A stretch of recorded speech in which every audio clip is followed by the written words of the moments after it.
Hoàn nạn đi, vâng, đi hoàn nạn không? À, ôn. Nghe ôn này Dương. Ôn xin nghe ai?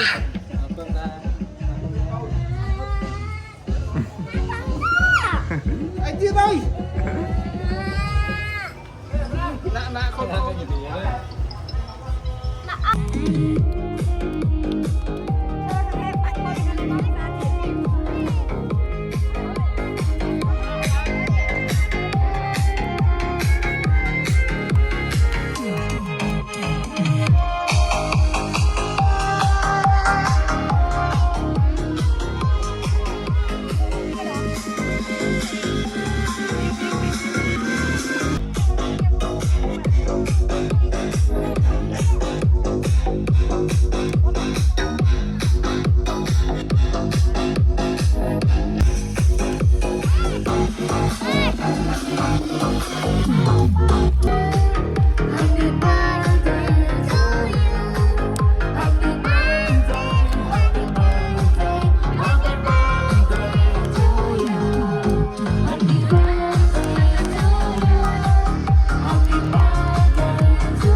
Long mà lật Long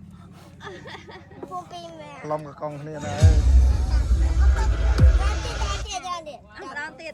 đón tiền Long mà chặt hay cho mong bay giúp chăm lên cắt nồng nông cắt mấy nhơi nó cho ông ai mình đặt Long cho anh đi mà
Đấy, đấy, đấy, tao ăn vinh